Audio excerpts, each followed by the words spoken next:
Now to page 7, where there's a story. Tony Elumelu, appointed as the chairman of SEPLAT, says federal government to Nigerians, Tinubu shares your pains over insecurity and economic hardships. On that same page, insecurity, reps invite service chiefs. Finance Minister over funds released for security operations. It says insecurity escalated into complex humanitarian crisis driven by infiltration of transnational jihadist groups. On that same page, you have the story. Stakeholders advocate inclusive education for children with special needs. Now to page 3, where Senate calls for total ban on importation of textiles. Also, we have Democracy Day. Federal government allied security gains economic reforms of Tinubu's government. And on train derailment, bravery commiserates with victims as injured receive medical attention. And Tinubu inaugurates EFCC zonal office in Ekiti, reiterates fight against corruption. All right, we have something on page 4, xenophobic attacks. Federal government begins evacuation of Nigerians from South Africa. Falana warns of threats to democracy ahead of 2027 elections. NLC rejects tax on minimum wage, demands living wage. And June 12, Atiku was part of decision for rotational presidency, says Akume. All right, so we have this one as well coming from page 5. Tinubu inaugurates Ado-Ekiti flyover, says Oyebanji deserves to be re-elected as Ekiti governor, names flyover after Tinubu. And we have the 130th anniversary era of abandoned projects has ended, says Tinubu. NECO alerts Nigerians to fake recruitment portals for exam supervisors. And we have this one. Federal governments and partners push agro-industrialization, targets 500,000 jobs through SAPS. Okay, flipping on to page 6. Federal government and 6 states court investors with 4 trillion naira opportunities at Invest Lagos 3.0 Summit. IMF on page 7 says poverty hit 63% in Nigeria despite reform gains. Federal government response reaffirms commitment to economic reforms. And we have more stories right here on page 8 where Army police foil kidnap attempt on Chinese expatriates in Ogun. A confirmed letter of soldier and 4 others. Police rescue abducted woman, arrest 4 suspects in Ondo. IED explosion kills 1, injures 7 in Zamfara. Bandits kill NSCDC officer, abducts daughter in Kogi. And we have an editorial on page 9 as Ishak Oloyede exits JAM. And an opinion on page 10, why Lagos still holds Nigeria's strongest growth prospects. How Tegbe is resetting Nigeria's power sector. That's just for the newly appointed minister. And inside the Niger Delta on page 11, we have Cross River. BOI launched 2 billion naira MSME low interest loan. We have this one as well on that same page. Johannes Ndigo mobilizes Igbo for Inhedo for voter registration. Apo youth laments dilapidated Rumosi Ogbogro Road. And we have this one on page 12 on the Hudson Review campaign. Brings Nigerian stories to children. We also have this one, enhancing the security of museum collections, a panorama of object ID. And now to what we have on page 14. 2027, INEC opens candidate nomination portal for June 26. Babacha Lawa brought accusations but forgot proof, says Atiku Media. And on page 15, protest rocks Lagos APC Secretariat over primary election disputes, alleged justice firm dominance. We also have this one, resignation. Iyabo Obasanjo was treated fairly, says Ogun APC. MDC moves to resolve Kano crisis as leaders meet Kwakwansia movement members. Adegoke Oyo ADC governorship candidate pledges to boost grassroots growth. And on APC, on page 16, we are committed to mobilizing residents for Oyebanji's re-election. Defend your votes, Southwest PDP tells Ekiti residents. INEC ends PVC collection June 11, urges eligible voters to act fast. ADC candidate task INEC, security agencies on credible poll. And on page 17, we have midweek politics where Atiku and ADC's toxic presidential ticket is headlined right there. Also still on politics on page 18 on North Central Governor's approach to insecurity. Yes, interesting ones right here on page 19 as Article ADC march towards 2027 polls. Mahalia says Kwara is ready for shift to unlocking possibilities on page 20 of Tribune newspaper. And of course, there's one right here talking about Oyo 2027 APC versus APC. Now to business and economy on page 29. Data price in Nigerian mobile among top 4 cheapest globally. That's coming from the boss of one of the telecoms company. And we have Tegbe promises affordable electricity for Nigerians. All right, now we have a commercial right about now. And right after that, we'll continue with what we have in the Tribune for this morning.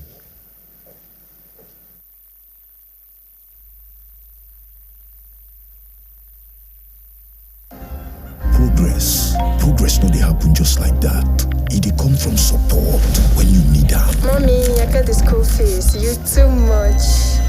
Na money point o. Money point, thank you. Customer, na transfer abi? Confirm. Bro, na transfer. Na money point oga. Oh, na confirm. Progress na peace of mind when you know say payment go land as sure banker.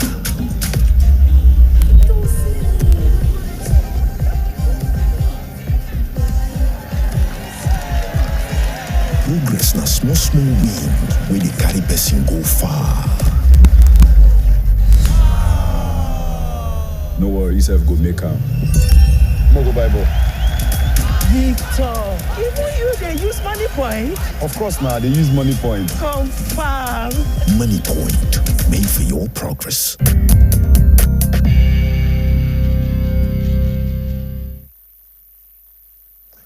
All right, thank you very much for sticking with us right here this morning. Still continuing with the Nigerian Tribune for this morning on page 26. We have Oyo Assembly proposes review of Amotekun, improvement on implementation of anti-grazing laws 2019. We also have this one. From a study, AI-powered eye scan could detect anemia without blood tests.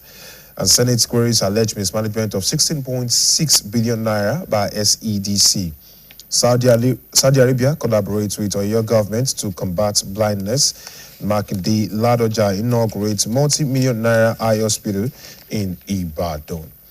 And of course, we've got something right here on page 27. Surge in suspected cholera cases in Borno claims 74 lives, over 7,000 infected. And that's coming from a report from the MSF. And yes, CAC urges position holders not to prioritize privileges attached to offices. And moving on to what we have on page 28. Dokwa Nation passes vote of confidence in Oberevori, condemns vandalism of electricity infrastructure. Obi Islam's Tinubu over rising debt, demands accountability for borrowed funds. Now to the sports segment where we have page 30. On page 30, Joy Omewa serves first Falcons goals. And we have Johanna needs time, says Brighton coach. Obagol laments Eagles World Cup absence. WGF moves to promote Nigerian baseball and softball. Northeast zone to host 4x4 handball tourney. On page 31, Murphy laments Eagles World Cup miss. World Cup, I have right papers and visa, says the Somali referee. And Team Nigeria hides the race at African chess tourney right here. And indeed it says Portugal friendly, massive test for Eagles. And we have a list of the World Cup fixtures, and yes, all of them in Nigerian time. Down at the bottom left side of the Nigerian Tribune on page 31. You might want to follow up on that because it begins with Mexico against South Africa tomorrow at 8 p.m. And of course, other games, going through, including those at 3 a.m. and at 2 a.m., then 5 a.m. as well. And this is what I have on the Nigerian Tribune this morning. Over to you now, Fumbi. All right, thank you very much, Victor, for that update. Yes, I have the Vanguard newspaper here with me, and I will also be running you through the Punch newspaper. But on the front page of The Guardian, we have a story on page 6. It says, after rescue of 416 captive in Borno, 11 more kidnapped women regain freedom. Nigeria moving in right direction, and that's coming from the federal government. The writer says, unveil Tinubu's scorecard, defense reforms, highlight economic gains, 1 million student loan beneficiaries, tax reforms, anti-graft successes, says it's prepared to be judged by evidence. And that story is on page 5. And on page 8, we have reps summon service chiefs, finance minister over security spending.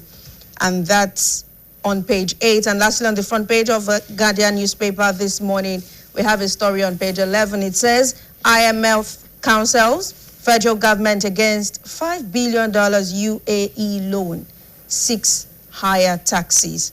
And that's all on Vanguard newspaper. Over to Punch on page 3 on the front page of the Punch newspaper. NAS will pass state police bill this week. And that's coming from the Senate leader. Nigeria's foreign debt to hit $72.6 billion after 2027 polls. And that's coming from IMF. That story is on page 9. And still on the same page, Elumelu appointed chairman of Seplat Energy. And lastly, on the front page of the Punch newspaper, we have a story on page 2. Post-primary chaos worsens as INEC fixes candidate submission deadline. And that's all we have for you on the newspaper review this morning. We'll take the weather report and we'll be back for our interview segment. Please stay with us.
soldier Brian to rebuild the city.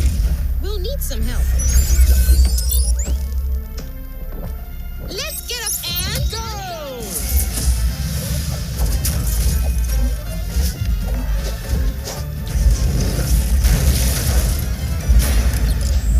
You'll need more Cowbell Choco to complete your mission. To get up and go, give them Cowbell Choco.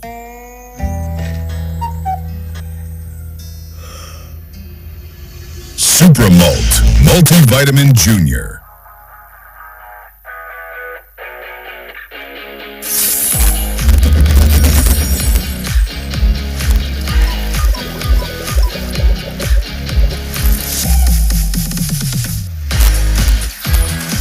Supra Malt, Multivitamin Junior. Being mommy, simplified.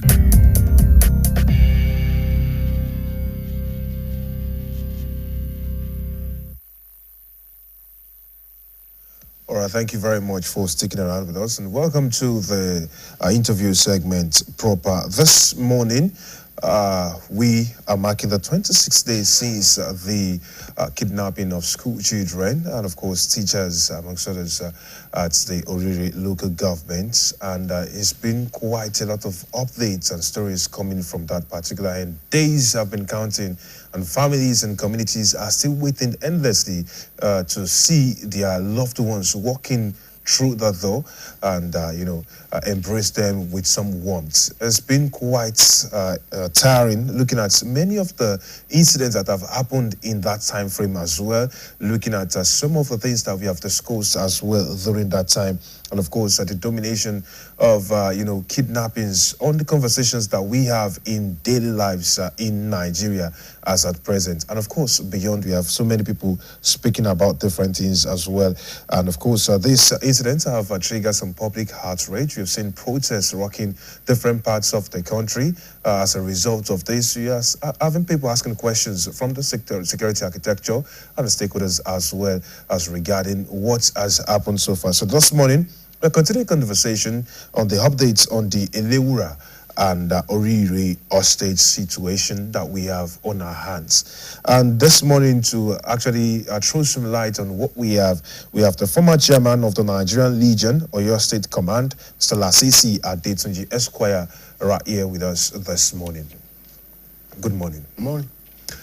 Well, just after we saw the reports about the demands from the bandits or kidnappers of the Oriri abductions, we saw a video come out again using the woman, the principal, again to say this was not what their demand is. What exactly can we make of this whole situation? I think the anxiety is too much, and we are chasing shadow, because when you are talking of ransom negotiation, you should remember that there are some people who are specialized in doing that job, and we have already given our own security, property, our lives. We've surrendered it to an institution called the government. It is only what we get from the government that we can call authentic matter that they are saying. All other is then say. You can only refer it to say a third-party matter that you cannot quote anywhere as your evidence. What I mean is that it's only the Nigerian police. The IGP came the other time and he has gone there promising to send the surveillance aircraft to the area. And then the PRO of the Oyo State Police too has updated what they have got so far. Security matters, you don't discuss it on radio, television, and everywhere like that. That is why they told us that all what we are saying, they are hearing it where they are. But definitely, while some say yes, that is the case, the fact that there was a leakage of the, first it was some blog sites that started posting about what the demands were. And then we saw some people saying, it looks like this bandits, the kidnappers, are desperate because of the spate of videos that they have made with that woman, and now they quickly want to debunk some stories or make out some statements. It looks like maybe they are running towards their wits' end. It's a lot of things right there. But what does it say about our intelligence? Our intelligence are working. They are doing their limit. They are doing what they're supposed to do. It's only because this thing has just happened in our area here, where it has been common. That is northeast, south, northeast, and the northwest. You know, they are used to it. But because it's strange to us, we don't expect it. And all along I've been saying it, that where there is trouble, places where there is no trouble should prepare for it. Because those people will like to escape to where there will be no trouble for them. And that is what we are witnessing. It's because of that that we thought that this thing should be a bread and butter case. It's not possible. It is better that this thing did not happen at all. Negotiation, once this thing happens, you will see the area where you belong, whether you are the stronger end or the weaker end.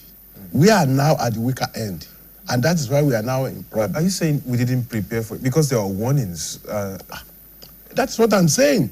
They came in January 1 or so, January 7 or December 7 to the old park. They killed 5 guards there. That is the time they started. If we have already prepared ourselves that this thing will continue, they will do it, they will do more, this thing will have not happened. But this thing has happened. What I'm saying is that let us forget all what has gone. How to release these people is what is now the government have to do. Okay. And that is why we say they need to do it as soon as possible. Now, I would like to bring this up. I know it's a bit sensitive, but we're talking about preparedness, and to avoid future occurrences now, we have to speak to ourselves. I remember some people made some warnings in the last few months of last year, saying some people, some clerics were starting to make calls about Sharia law, bringing some things to Nigeria. And then there was the presence of Sheikh Gumi in Ibadan here. And then months down the line, we have the occurrence of that. And one of the reported demands was the enactment of that, among some other things that they wanted. Don't you think that we need to look inwards a bit more and, you know, try to find solutions to some of those things that have been No, that is why I'm telling you that this time when we have this artificial intelligence that is everywhere, you cannot say all the news, every news, all the information you are getting from internet that are genuine. No. Let me give you an example. Before the Imperial Majesty became the coronation of Imperial Majesty Oba Rashidi Ladoja, there was one circulation there was one picture in circulation that the former head of state, former president, Baba Obasanjo, was kneeling down for him. And that time, the coronation has not taken place. Even the Oba was not in town. So how did they manage that? That is there for you. We are now in global village. Anything that you see, you should think of it before you accept it. Sharia or no Sharia, they have been talking of Sharia along the time before Gumi even came here. I mean, before the other man, who you mentioned now that he came? Sheikh Gumi. Sheikh Gumi, before he came here. If the government thought that his presence or his remarks on that matter has anything to do that will jeopardize the security aspect of the town, they will do their best to invite him and caution him. But I don't know whether they did that or not. But now, you see the one that they are using as intermediary again to make this terrorist in this part of the country? We know in the north, he was involved in this, times without number. I don't know the negotiator who came with that or their list. I don't know, and I don't believe it. The one I believe is what is coming from the government that we shadow with that operation. That is all I believe. I don't believe any other one. All right, let's look at the Elewura incident also briefly. That's the kidnapping, abduction of the former Minister of Power's sister and her twin sons. And, we saw the report, the release and how it went. We also saw reports from the police or your state command, running us through the incidents and how they were released. how they were rescued from the abductors' den.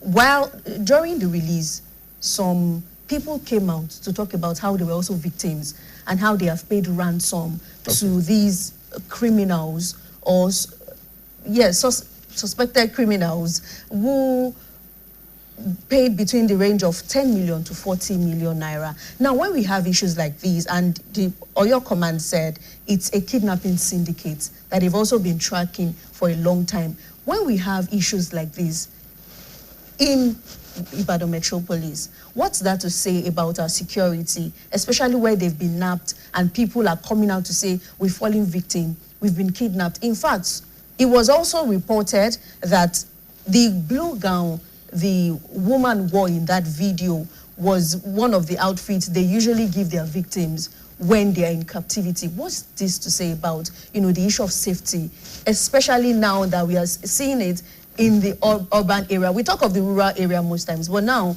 we are seeing it within Ibadan city. What do we have to make of? That is why I say we are not in global village. Anything that happens in advanced country, don't say that you cannot happen in your own place here. Along the time, I could remember, may I so rest in perfect peace, this Akuyele, when he was a minister of, was it not? He was a minister yes, sir. After NAFDAC appointment. That was the time that this US bombing happened. He denied when it involved Motor Lab. He was saying, no, our Nigerian people can't do that. We can't. Where are we today? The one that you saw in that Ilewura, what they call it, is kidnapping for ransom. It has been on in the South states, and they used to it. And those are the people who let all this robbery something that is no more in vogue. What I'm saying is that to say that because they do it in the city here, that we should now be running escalator. No, it's everywhere. It can happen anywhere. It can happen anywhere. But let us be sure that those people who are saddled with the responsibility, that is why I say the Nigerian police. You see, they showed us all what they did to achieve their aim. If somebody said you should bring ransom, they want to pay to somebody, it is in the process of that they track their victim to get what they get. And by God's grace, they achieve the aim by getting us the people alive. Now, when we keep talking about terrorism, banditry, and kidnapping, we talk about a particular ethnic group the most. Talking of the Fulanis, the Hausas, but now here the people that were arrested are all Yorubas. Now, beyond ethnicity, where exactly is our conscience as Nigerians, as humans? Why do we have to toe the line of kidnapping as a source of livelihood? Subhanallah. During the life of Jesus Christ, he has only 12 disciples. One of them is Judas, out of 12. You know how many 12 we had in how many millions we have in this country today? So don't even go say that, why do your conscience will not do that? There are some people who are born to be like that. There's nothing you can do about it. So what I'm saying is that as you have good, you must have bad. As you have genuine, you have counterfeit. That is how God created us. As we are plan to be safe, some people are planning to attack. So that is why when we get up in the morning, we have to pray before we go out. That's what I mean. Don't think that everything will be okay, that, as I'm thinking, somebody should think along my line. Why should I do robbery? Why should I go for kidnapping? No. We are not born to be like that. But then you would agree with me, sir, that these things were not commonplace. They were not common to us. We didn't experience it like this. But now there's a high level of mistrust amongst us, given the recent findings from the kidnapping incidents that we have seen. There's a high level of distrust in Nigeria now, in many communities, because now they are seeing, recently now there was a video where a woman was seen, dropping information, detailed information to people who are scouting a community. And the way she was passing that information when she was caught was somehow because she was giving up her own people. Now, can we try and identify why exactly this is happening? The increase in the number of people who are willing to let go of their people for money. I mean, are we going to say it's because of the economic situation of the country? It's not only the economy. It is the, you know, we have got a lot of things that are coming in the world now. And that's why I say, you are looking at it, Faruka, you are looking at it so narrowly. Look it embroidered that this thing is not only common to a particular sector of ethnic. No, it's now general. We have now said to all this thing, and we shall be seeing it. We should be preparing for it. It's not a new thing. It's a new thing, sorry, but we should know that that is what has arrived, and that is what we are going to be managing. And that is why it exists. That's my belief. Looking at the federal government's response now, before we even come down to the local governments, who are even closer to the people, let's take a look at the response of the federal government and how they have managed this insecurity incident so far. We know it's not just starting with this administration, but it has lingered on for a very long time. And it feels like for every administration, there is a new record. For every administration, it keeps increasing. Now, how do you think their response has been so far? Is it encouraging? Is it something you can say and give kudos to say, yes, they are really working and we are really feeling the impact? You see, they are working. The effect of it is not yet felt because it's now becoming daily occurrence. That's the way we are looking at it. Every regime has their own problem. I think the problem we're having is that we shy away from our responsibility. And when you decide not to do what you're supposed to do today, tomorrow is there to catch it up with you. Let me give you an example. Do we prepare? The other time I was hearing that they said they should audit the account of the money given to the armed forces or something like that. Some people say no, it will detract them. No, auditing is not saying you are investigating. They don't say that they stole the money. During the auditing period, you may discover that what you are giving them is not even enough. It is the auditing that will show that these people, they need more. These people, they got more. It's not investigation. Okay. But if we don't do that, we don't know where the places all these things. We don't have enough. Enough is not given to them down to where they are working. That's where I look at it. We have to come back to, we do not have enough statements. We have a commercial break. And when we return, we continue on that conversation. Please stay with us. When malaria knocks you down, you can be sure parasites are having a party in your system. Welcome to our new kingdom, guys! Comel, an effective weapon against malaria.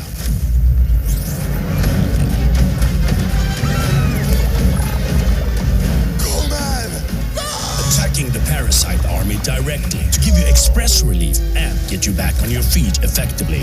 Comel on. Malaria gone. Progress no dey happen just like that. It dey come from support when you need am. Mommy, I got the school fees. You too much. Na money point. Money point, thank you. Customer, na transfer, abi? Confirm. Bro, na transfer. Na money point, oga. Oh, na confirm. Progress na peace of mind when you know say payment go land as sure banker.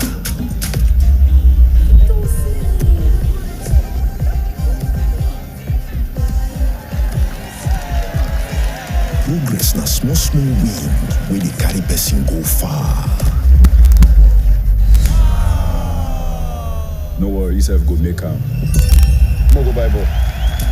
Victor, even you, they use money point? Of course now, they use money point. Confirm.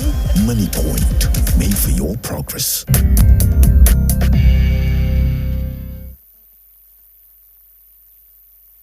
Thank you very much for sticking around with us. We're still in conversation with Mr. Lasisi Adetunji Esquire, the former chairman, Nigeria Legion, Oyo State Command. And we're still speaking about the updates on the Ilewura and Orire hostages. And yes, indeed, you spoke about the armed forces. Not getting enough funds. And all of that. I think we need to speak about the welfare of the armed forces. When it comes to the spate of, incidences that we have seen across the country, it's now become one too many. You've said they are not enough. They're not catering to their welfare enough. I've seen a lot of things happen in recent times, and it looks like the armed forces take the fall for it a lot of times. So I think we need to understand the psychology in situations like this for our security personnel. Maybe we would now understand why it is necessary for us to do the necessary things. That is why even Mr. President confirmed it day before yesterday that he saw how our men are performing under that delicious system that they made themselves. He confirmed it that they were not taken care of enough, and he promised to intensify it.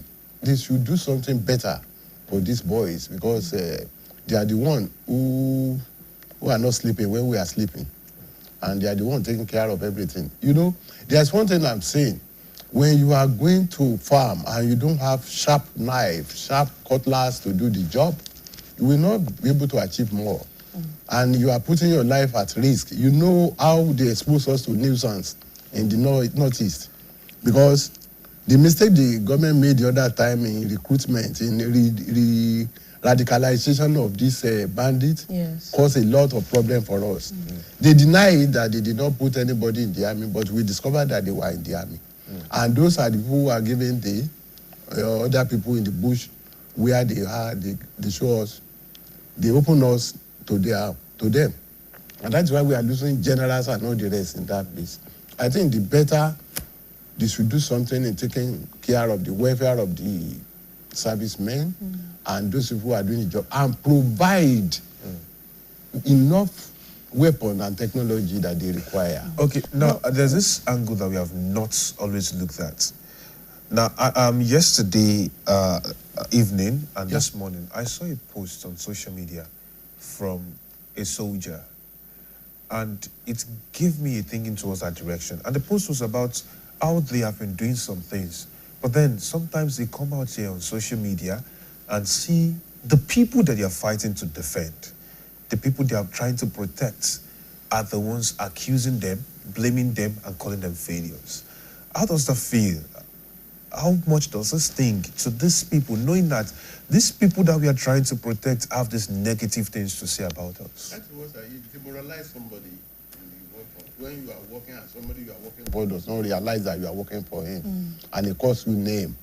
Because of what? You will not like the job again. And that is why you see most of them say they are opting out of the job. But for those who are still on the field, who are fighting for the cause of Nigeria and, of course, for the stability, where are they getting their morale from, their motivation from? Interest.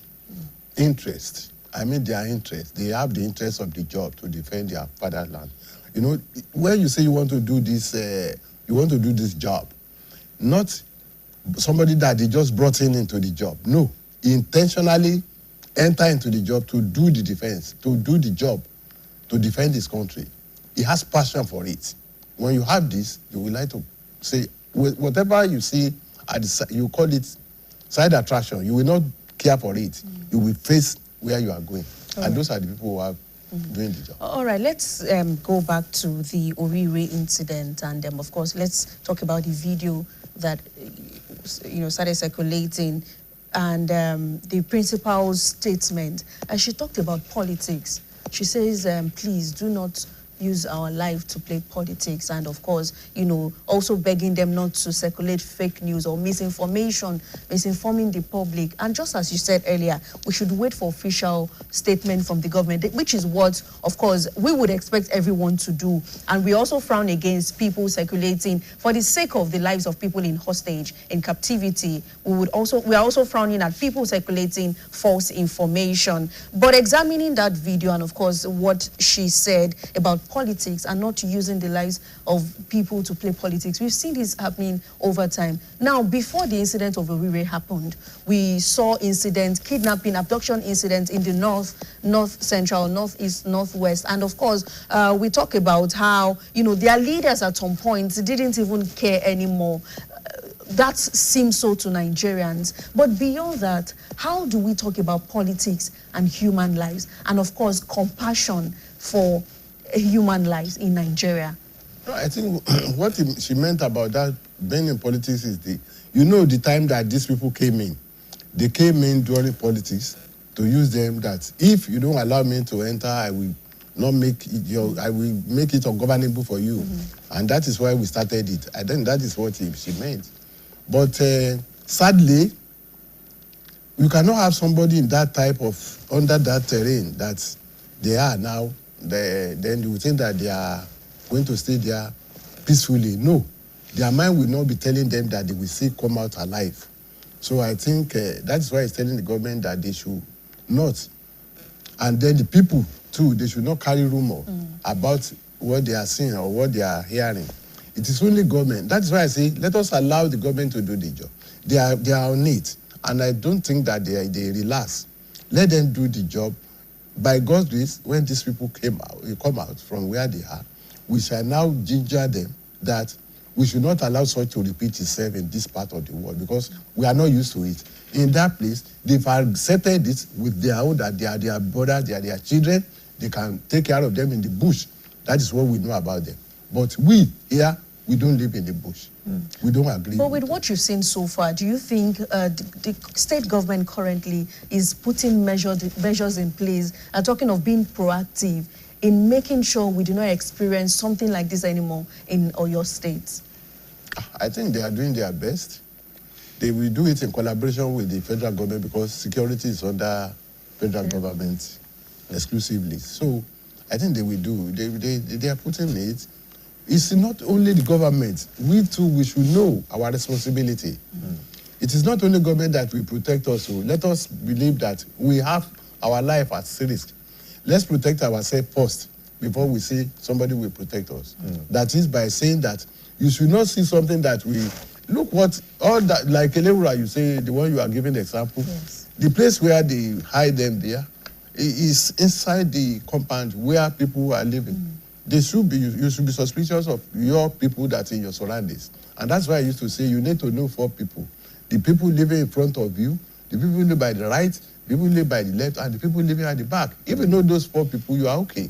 You will be safe in that compound, in that premises. But when you say you don't care who is living near me, we are not Oyinbo.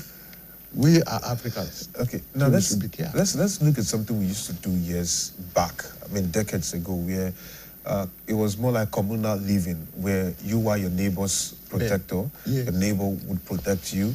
And, you know, if you walked in some areas, if you went into that area and you were not known before, you would have people questioning you. Yeah. You had people watching over the children of their neighbors so that they wouldn't go astray. But it's almost non-existent now. And it's giving a rise to the, how do we go back to living like that? Because I think it's one of the steps that could help us, you know, fight this. I doubt. We cannot go back to that system any longer. Why not? Because of the civilization. People have, that's why I say global village. What they are doing elsewhere, we copied it and we have dumped our own. And that's why we meet ourselves like this. But don't you think if we keep advocating for it, it can also it can come back? If we make people see the benefits for it. Let them start advocating. But I doubt whether it can happen again. It will be just going good like that and then we follow it up. That's the way I look at it. All right. I would like to, maybe there's a landlord or some community leaders who are watching us this morning now. I'd like you to speak to them. How can they, landlords associations, yes, community leaders, religious leaders in the areas, imams, pastors, in all those district churches or mosques, how can they work something so that the people under them can see something and say something? I think that one you say can work. That one can be effective. Not the former one you are saying. This one you are saying will work in that the imams, we know those people are praying with him. We know their houses. You can visit them. Is this, Baba Alagbara, we don't see you this morning. Is there any problem? That's where you will know where he's working. You will know him. Like the landlord association too, it's not only contributing money that matters. They should be getting to know where are those landlords, where are they working? Who are those living? Because there are some people who build house just for renting that they are not living in that area. They should know who are those tenants that he put in his house. Those one can work effectively. They should make it mandatory that if they are monthly meeting, everybody must be present. Then the tenants, they should know them. I think with this, I think that one can work, but not going back to communal style. Okay. Now let's talk about the vigilantes, the local vigilantes. The people in these communities who know the terrain, who know the traditional ways. I think there's one thing that they call, is it akpin or something like that, that some people use sometimes as well. I think a lot of people have been clamoring for Nigeria to harness those resources as well. It's good. It's good. We have that. That's our own culture. We should harness them. Non-state actors. You mean non-state actors in security? Yeah. We need them. That's why I say it's not only government can do it. You see what happened in Ekiti there? You can do it. If you have any power to protect this area, why can't you do it for God's sake and then you protect us? How effective will that be in fighting insecurity? Oh, it's very effective because we keep the other people coming. They know that this place is a no-go area. They know what is there. In those days, all those things are there, and it's still existing. It's still there now. They can still use non-actors. What happened with the likes of was it Agbekoya system back then, the OPC and all that? What happened back then that we didn't really get to see the strength of them anymore? It is a political system that made it not to be effective any longer. It is political system because they don't want them near them, and they thought that they be using opposition would be using it against them, and that is why they made them clueless. I think that's the way I look at it. Not to say they are not existing. If we go down to the local government level and then they allow them to operate at that level, they'll be guiding their forests, they know they have their culture, they know their no-go area, and they can be able to do better. But then at the time where we know that the security architecture is more centralized with the federal government, how do we ease their collaborations and the synergy with the police, with the army, with everybody?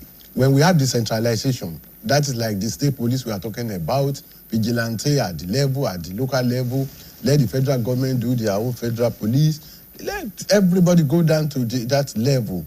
The thing will be taken care of, and then it will be effective more than what we have today. Okay, I want us to talk about intelligence now, our intelligence gathering, and of course, communal living, communal intelligence also. We sometimes or most times hear of things like, oh, we saw letters, oh, we heard of, they said they were going to come, but we didn't take them seriously, or we reported, but, they told us to calm down. It was just a threat. It was just a scare. Now, when we see issues like that, or when we see, incidents like that, now, number one, how should the people take it? Because in most cases, the people take it with so much fear and sometimes with levity, and eventually we see things like this happening. It has now known to every one of us that we should not take any information regards security with levity. There is no atom of information you will get that has to do with security that you will take very lightly. Because when somebody say a plane passed away from this area now, and you don't see a plane, you will see a bird that passed through. When you see something, you have to see it immediately.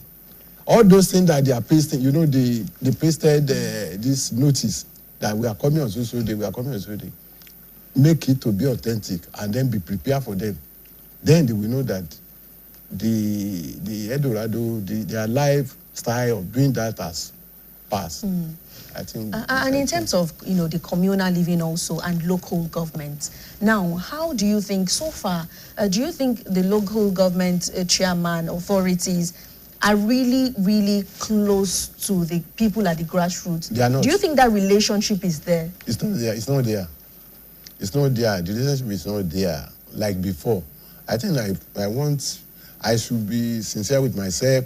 They should make it to be effective by conducting security meetings at that local level with all this arm of non-state actors.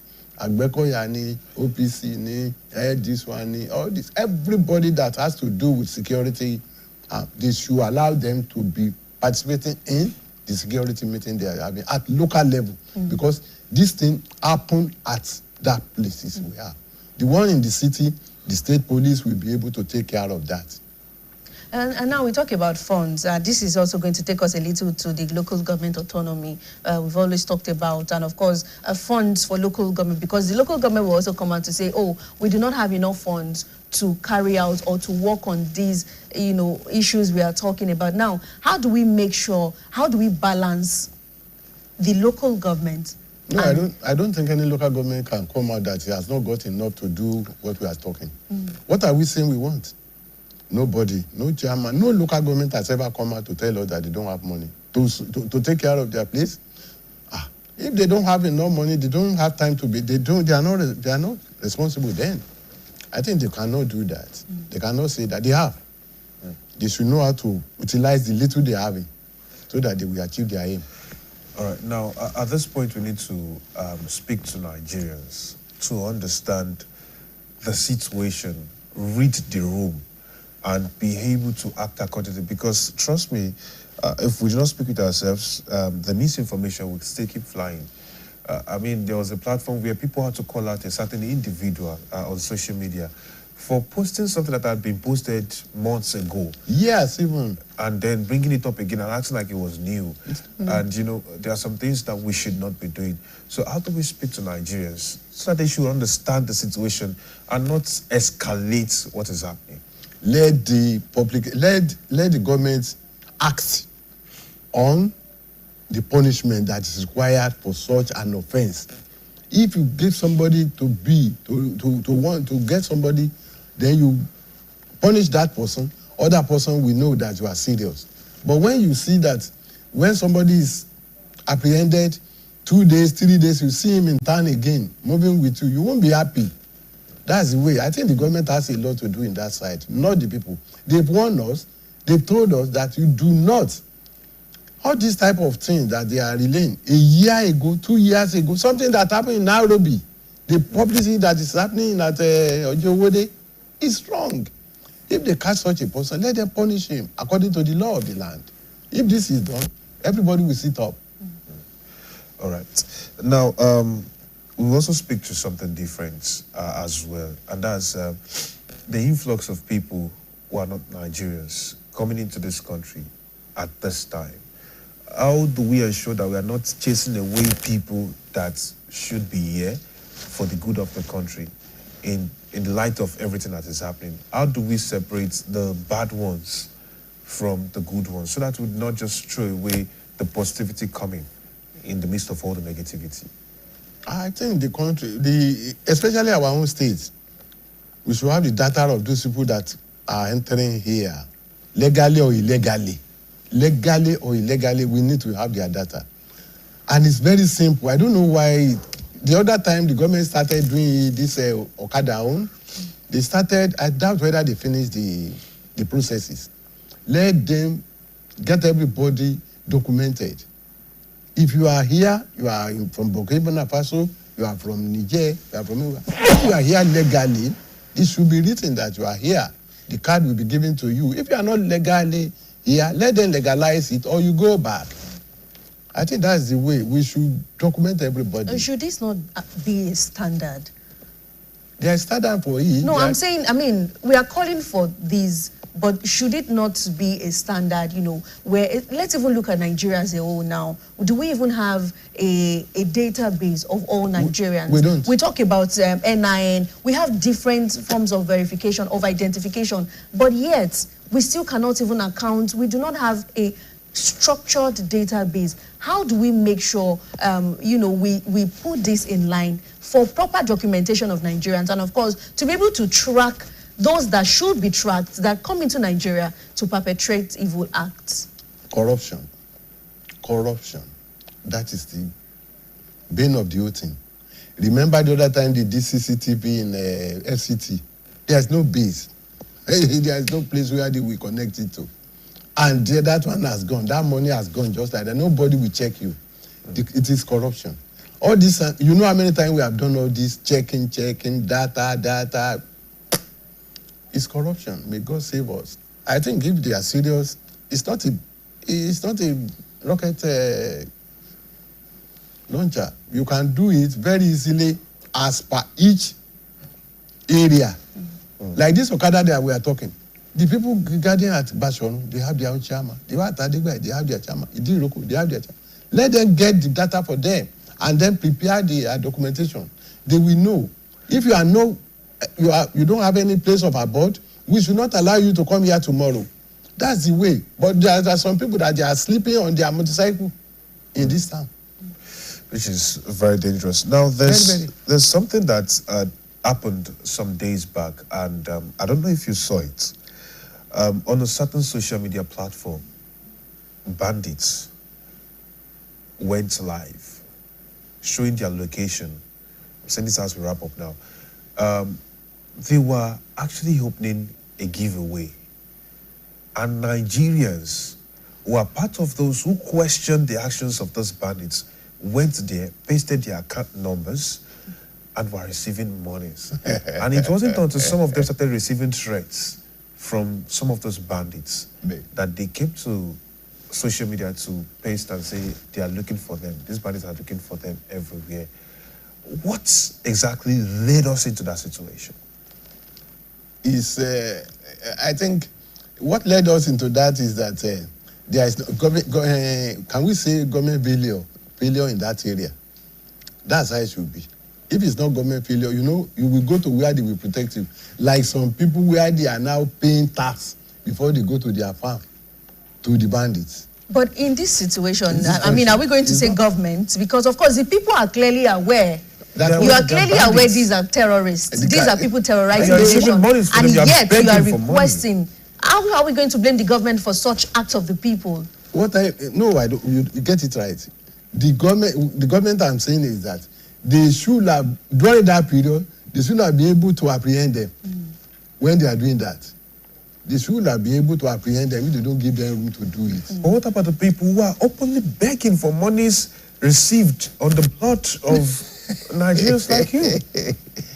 It has been so bad that the level we meet ourselves is uncontrollable. All right. Only God will save us. Yes, only God can save us. All right, that's where we'll have to end this conversation this morning. We've been in conversation with Alhaji Adetunji Esquire, former chairman, Nigerian Legion, Oyo State Command. Thank you so much, Alhaji. It's always a pleasure to have you. We'll be right back with a second guest after this break. Please stay with us.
Thank you very much for staying with us. We're still talking about updates on Elewura and Oriri hostages, and we have a public affairs analyst. Here with us in the studio, Mr. Adesumbo Badejoko.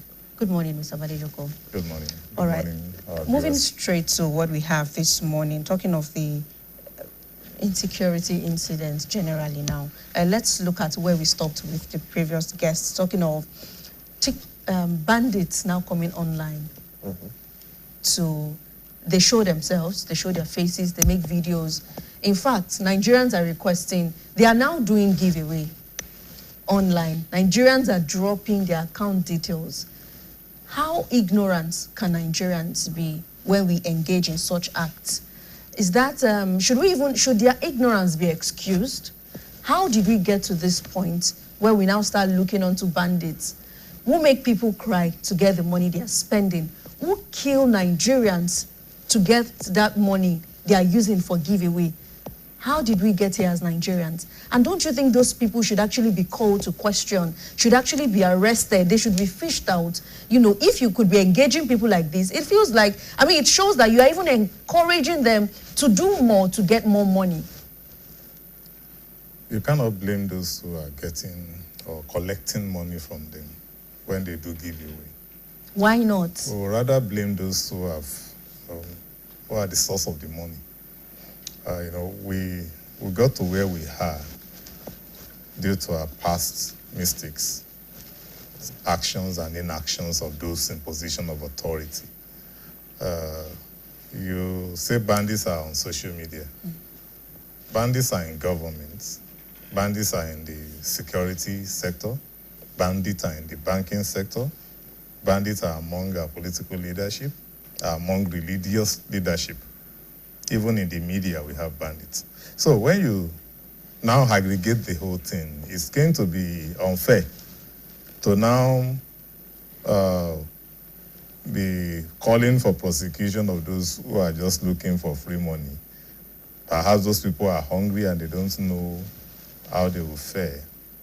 But rather than calling for their prosecution, you can get some secured intel from them. Here they have sent account number, money will come in. The sender's detail, some of it will be there. That can be used as a source of intelligence gathering. Security people will know what I'm talking about. Bankers will understand what I mean. So, but that's the way they can take advantage of those developments. But are you saying, because I feel like over time, we have had so many means of tracking these people. Over time, videos made. If you can track someone who's made a comment on social media without even the account being in his name, anonymous accounts, faceless accounts being tracked all the way down to different states, I would say we cannot have tracked all those people all this time before that particular development. We have the capacity. Some reasons are responsible, like the current situation that we have. If you look at it too, for the bandits in the forests, those are terrorists. They are not petty criminals like, the ones kidnapping in the cities and towns are the regular armed robbers, carjackers, bank robbers. Those are the ones that have now metamorphosed into kidnapping because that seems to have a cover from the terrorist side, and of course is less risky for them. So that's why we are having an industry now for banditry. Now for those in the forest, they are terrorist organizations. They have their own international connection. They make use of satellites. You may not be aware. The phone they use are cloned. You understand? You may be conversing with a number, and when you track it, you are tracking it to Cameroon, for instance. Is that where you think the bandits are located? No. So that's the challenge that the security agents could be facing. Now, the reason why I said we are where we are because of some past mistakes is, we have left so many things done. For instance, why do we have to have ungoverned spaces, as many as we are in this country? But do you think we have enough security personnel to actually govern those places? We always spin everything. There are some measures that are that will serve as buffer. For instance, if those forests had been converted to economic use, when I mean economic use, tourism is one, agriculture is another. Why has the government decided to just leave those places the way they are? Those are two options I just suggested. It's not that they have not thought about it, but they're just not interested in doing it. And we are now here. When I say tourism, you understand, there are some people interested in safari, touring, and all that. It's a very perfect place to have such thing, because it's a very large forest, so big that it's so bigger than some countries in Africa, even in Europe. Where those kidnap victims are is a combination of 3 national reserves. What is closer to us is the Old Oyo Park. Old Oyo Park stretched into Kwara State. It's joined Bogu in Niger, and it's extended to the Kainji Forest. Now, when you have that, it has a very huge tourist potential. Just clean up the place, put chalets in strategic places where these people can lodge, put those mobile vehicles, those small vehicles, you know what I mean by it. Even our viewers understand. Then, you don't need to fence the whole thing. People want to see those animals in their natural form. In those places, just put rangers there and, of course, a local guard that will see them through the tour. You will be making money. I mean, economic activity is going to take place. And when you have such in place, definitely those that will be controlling the business will have their own private security outfit, not governments. And it will be secured. You say it like, you've thought it through and, a well-thought idea, initiative from you. But where we have, initiatives like these, maybe I would say maybe for the nearest future, but in our current Nigeria, currently and what we are going through, what we are facing, how do you think those ungoverned areas can actually be put to good use or can be secured for, against be a settlement for terrorists? I just mentioned one. Another one is, I said agriculture. If you put mechanized farms around the perimeter, mechanized farm is not 1 acre, not 2 acres. We are talking about close to 100 minimum. You understand? And those who will acquire it would definitely put some perimeter fencing or wire mesh around it, no matter how big it is. Nigeria is not as big as half of Texas. In Texas alone, they have close to 20 of such farms. And they are fenced with wire mesh. And so that's why in such a place, you cannot have criminal activities like that. We need something can be put in those places too. These are things that ought to have been done. And this is where your state government is guilty, because agriculture is concurrent, tourism is concurrent. They are not exclusive affairs. But security is exclusive. But when you use the non-exclusive and you invest in it or you attract investment into it, you would have solved the security problem in a way. Even food will be cheaper, because you can't have a land 28,000 square kilometer plus. That's bigger than Rwanda. It's bigger than Burundi. It's bigger than Netherlands. So when you look at that size, and you have countries with that small size, they are doing well agricultural-wise. And we are talking about, and Southwest rely on the North for food. It shouldn't be, or you should take advantage of that position. So you're saying we are not doing enough in terms of agriculture, tourism, despite what Oyo State is doing?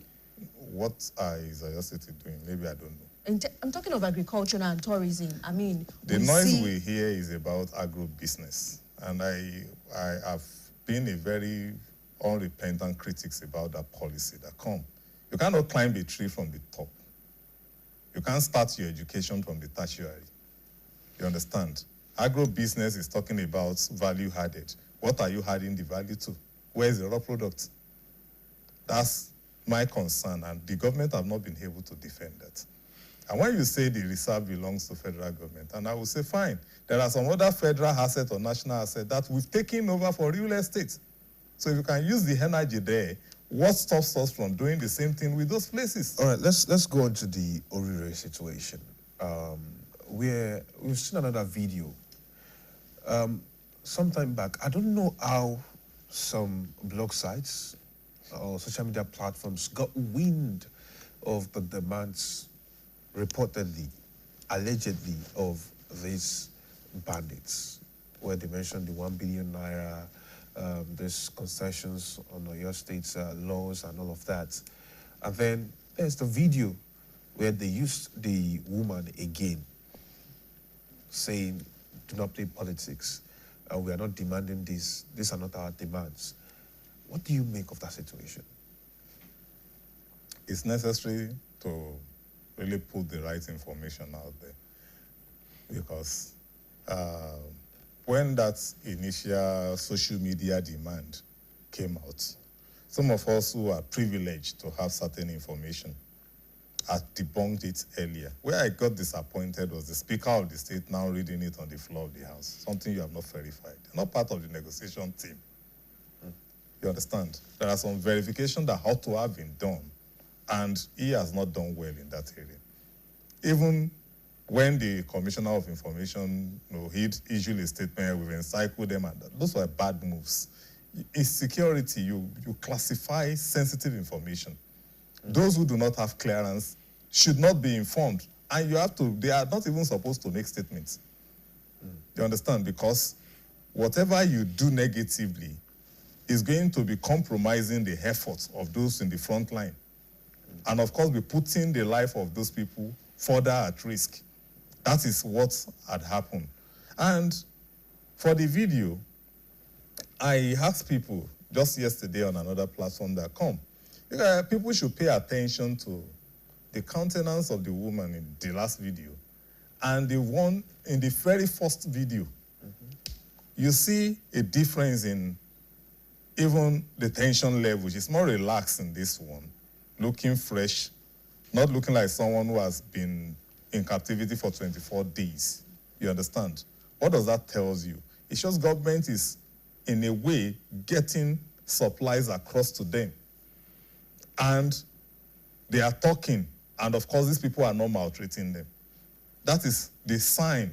Some of us could read video and get some information through it. Those are the things I read from that video, not just the content of what she's saying. She has not said something I am not aware of. But now, what is expected of the masses? Before the release of that video, I had to say, come, if you don't have anything to contribute, it's either you start praying so that God will touch their hearts and they'll let them go, or you keep quiet.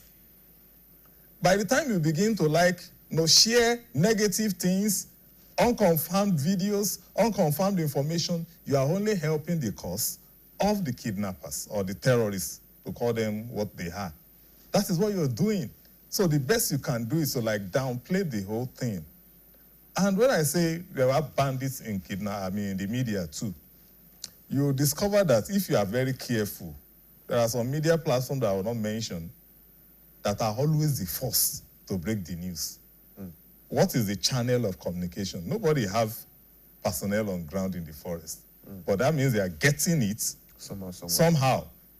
Do you understand? And of course, once they break, everybody put traffic on their own platform. They make a lot of money from the traffic. So that's what we are doing negatively. That is not good. In a Senate climb, rather than attention being on the security agency or the government, attention will be on those criminals. You start seeing information about their background, what they have done before, the school they attend, where they were born, the parents that raised them, if they have any criminal record. Those are the things that will be flying all over the media.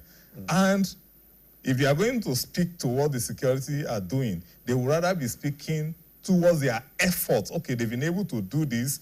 They've been able to drop 4 of them. They are making progress. Positive information so that the psyche of the society would be helped in a way, and the emotional level will be toned down. But what will we have in Nigeria? It is the reverse of all of that. But then, now let's look at the situation where a statement has been made about not playing politics with the lives of the people in there, not playing politics with the nature of insecurity that we are facing presently.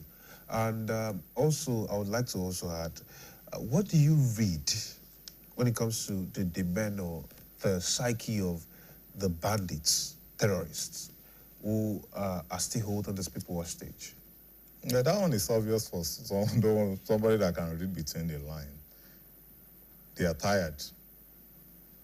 The operation has taken too long than they planned. So they wanted an escape route, a face-saving strategy is what they are deploying now. Something that will just like, okay, they are not asking for money as we speak. They will just eventually turn the thing to money. But they have people also giving them instructions. Those ones are the ones that have not spoken yet to give a new directive. Just leave them there and find your way. Collect something to help yourself and leave. Until that kind of directive comes, it's an hostage situation. Hostage negotiation takes a lot of time because it will take time for the government that is involved to agree. And there's nothing wrong with hostage situation. It's about life being saved. And it's not an embarrassment to the country. Even United States of America, as powerful as it is, had to do prisoner exchange due to hostage negotiation. This year, they have to release like 6 commanders of the terrorist group in exchange for some other American citizens that have been held captive somewhere. So it's not something that is strange.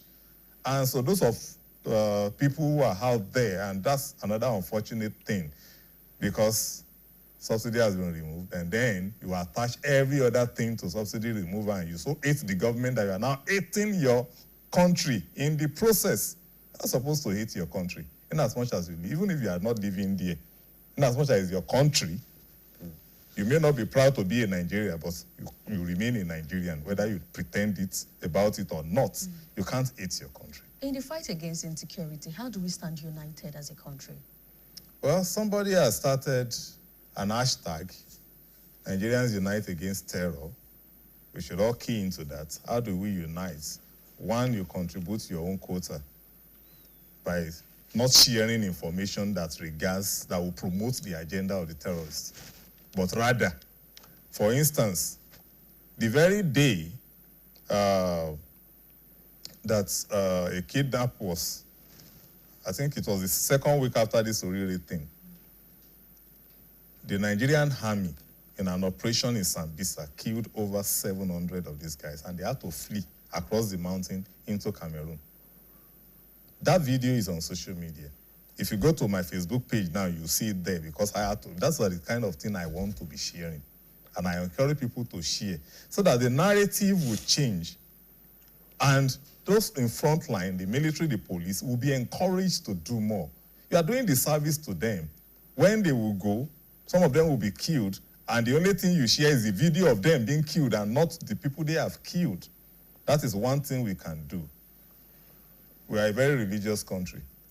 Prayer is another thing we can do. Whichever way you understand how to pray, pray for the souls that have lost, for the ones in captivity, even for the souls of these criminals, so that they can change. You understand? The Christians will know that there's a character in the Bible called Saul of Tarsus.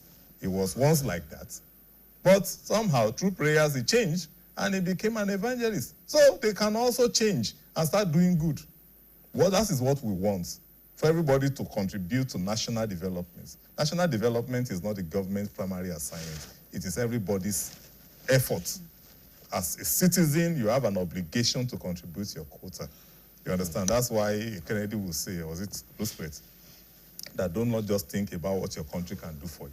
Also be thinking of what you can do for your country. Because Nigeria belongs to all of us. Some people may be having privileges now. They're not going to be there forever.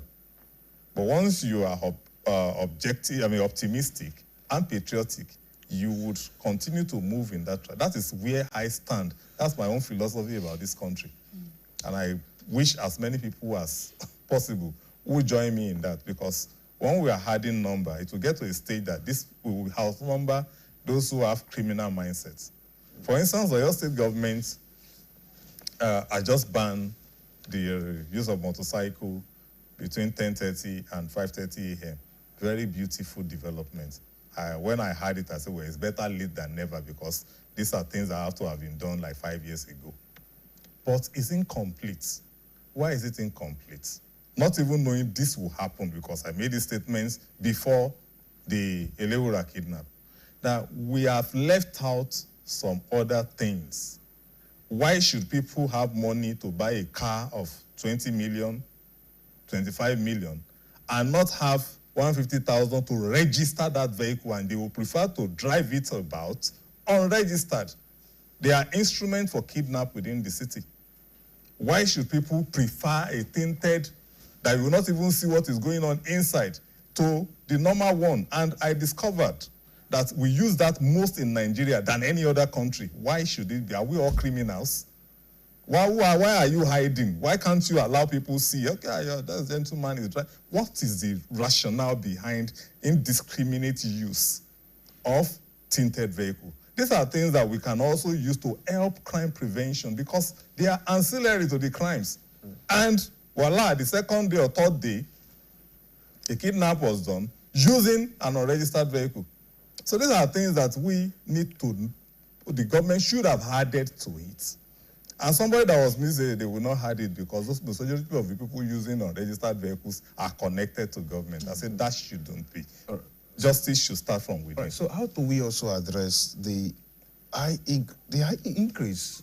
Because the number of those who we are seen as informants from different communities for these terrorists, bandits, kidnappers.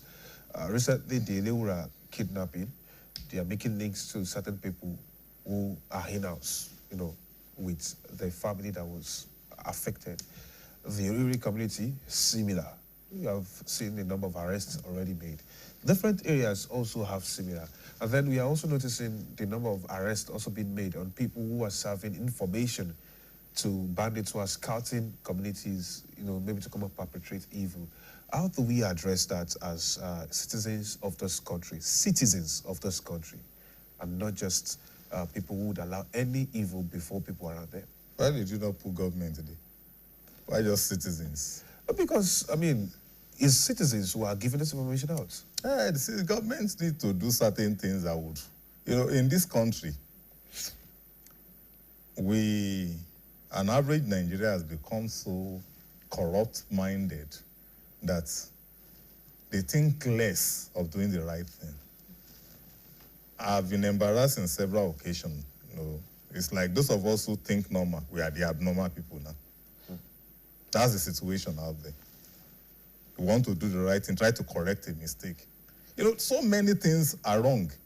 For instance, government just finished a road, put a drainage, slap the drainage to create a walkway, and because the walkway is passing in front of somebody's shop, the person will extend his or her shop onto the walkway, and you trekking will now have to leave the walkway, walk on the road to bypass. And when you ask questions, why do you put this in there? Your shop did not get here. The next thing you get is insult. I've seen a situation, I had to engage on a personal campaign. A hotel, very big hotel with big compound, as big as the compound is, could not put the generator of the hotel inside the compound. He placed it outside of the fence, right on the walkway. And that thing was generating toxic waste, and the road in front at Kefin, even at the moment. When I started that campaign, Ministry of Environment came in, probably collected money and left. Though he has removed the generator now, but the road is already spoiled. And this is a road that was newly or recently rehabilitated. Before government would think about such road again, it may take years. I'm just giving examples of what we do, so that you will know that it is only hard measures from government. Like, example of what government can do. create a special tribunal for terrorism and kidnapping and other related offenses. Special one. Once you have anything to do with it, that is where you go. Not the regular court that there will not be just... It makes it easy and faster. It makes justice faster and no mercy, no appeal. Once you go through there, clean up the prison first, because in Agodi, for instance, would have more awaiting trial than the ones actually serving jail sentence. Do something about those awaiting trial, or you build new prison facilities.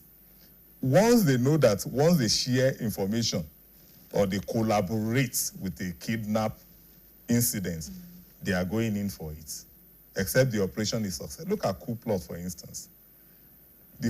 For mere hearing about it and not speaking, it has its implication. Those are the measures that will make people to not cooperate. And for those doing it out of fear, you should know that it's only the government that can protect you better. Now, those communities that are remote too, we should not have a place that will be ungoverned or no. As Oriri, as big as it is, Oriri is bigger than some state in Nigeria as a local government. Now, you now have that only one police division to serve how many communities or villages is wrong. We have decided not to empower the local government.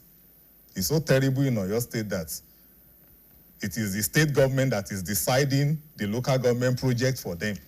These are things that are not right, that can solve this problem. Mr. Badejuko, because of our time, let's look at the Eleura incident now. You know, we talk about ungoverned areas a lot, and for incidents like that happening in an urban setting, talking about kidnapping syndicates. Now, what do we make of these, particular incidents? And of course, luckily they've been rescued. We also had some people come out to say they've fallen victim of these people and they've paid a certain amount of ransom. But in a situation where we have a syndicate operating, and now this is not just tilting towards a particular, ethnic group, but our own Yoruba people engaging in this. It is also in the middle of the city where people live. They have neighbors around, and still people said they do not know what, they were actually agents or security agencies, or it was just an unfortunate incident. Well, it's a product of the way we think. I told you an average Nigerian has become so evil-minded that that's the only thing they think about. For instance, it is still hard measure. I like what the state government has done, going to demolish the place. But they should do more by identifying the agents. But demolishing it on time, we also had, a lot of people say, is that not tampering with evidence? Which one is tampering with evidence? What other evidence? They've rescued the victim, they have them in captivity. Had it been they used the place and they left undiscovered, you can now be talking about evidence. But they have already captured people. Their intel is the evidence. Demolishing it is in the right order. The agents that gave them the apartment should also be arrested for not doing the right thing. You don't just, because of the commission, you want to just begin. And they are doing this because of money. They increase, on behalf of the landlord, rents virtually all the time. Some will even give a condition that you cannot stay beyond a year there. I had a case in Basharun of recent, and I was like, what kind of thing is this? Those are measures. Some people need to be called to order. CDAs need to be encouraged, because when we say community policing, they are the only group that can be relied on for now, since we do not have enough security personnel. So government should look at how they can mobilize these people, get them to have confidence in giving intelligence information, and of course give them detail of what